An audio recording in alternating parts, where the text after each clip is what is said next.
It's January 27th, 2016, and Apple is leading the headlines this morning, but not because it just had its most profitable quarter ever. Why isn't Tim Cook dancing on the ceiling? Why does Tim Cook look and sound so glum?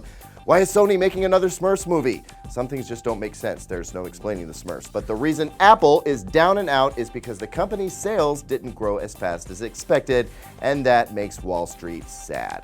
Apple sold 74.8 million iPhones in the fiscal first quarter. That's actually a record, but it fell short of projections. Falling short of projections makes investors nervous. What's worse, though, is the outlook for next quarter, which Tim Cook says is, quote, bleak, due to a strong US dollar and the fact that China's economy, though running strong, is taking a downturn. So, forecasts for next quarter actually paint a decline in sales and revenue for Apple, which hasn't happened in 10 years. I'm sorry, but if record-breaking profits, billions in the bank, and over 1 billion active devices in the world isn't enough to keep your spirits up, then, well, I guess that's capitalism. Welcome to it, and good luck, Apple, though something tells me you're gonna be just fine. Do you think it's ridiculous that you have to pay a rental fee for a crappy cable box from your cable company? Yeah, well, so does the Federal Communications Commission. That's why the FCC will soon introduce an initiative that gives third parties an in on the whole set-top box game. Third parties like Apple, for instance. This initiative would essentially force cable and satellite providers to allow third-party set-top boxes to work with their services. That means Apple, just for example, could refashion the Apple TV to work with your cable service and completely transform the TV watching experience, which, by the way, is something it's been trying and failing to do for some time now. This way, you wouldn't rent your cable box, you would own it, and you could pick it based on how much you like the user interface, the apps it had, and how much you enjoy the remote control, for instance.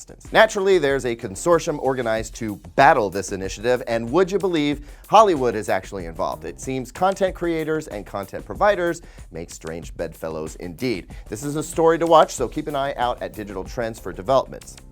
Finally, brace yourself, folks, because the Facebook like button, the one thing you can count on Facebook never to change, is totally getting changed. According to a report by Bloomberg, the like button is getting replaced by something that will be called reactions. It's going to be here before you know it, and it's going to expand your responses from one like to a range of 6 emotions, including angry, sad, wow, haha, yay, and love. Don't worry though, the like button isn't going away. Think of these reactions as sort of an enhancement of the like button. The reactions will be represented by animated emojis when you select them. For instance, the angry emoji's face will turn red and look down angrily. It's not a dislike button, which Facebook was apparently concerned would generate too much negativity, but it does let you express discontent without going completely negative. Likewise, you can laugh at something without just generically liking it or going so far as to love it. It's more clicks than Facebook, and in this age, more clicks equals more engagement, and engagement leads to revenue, which makes Zuckerberg even more outrageously rich than he already is.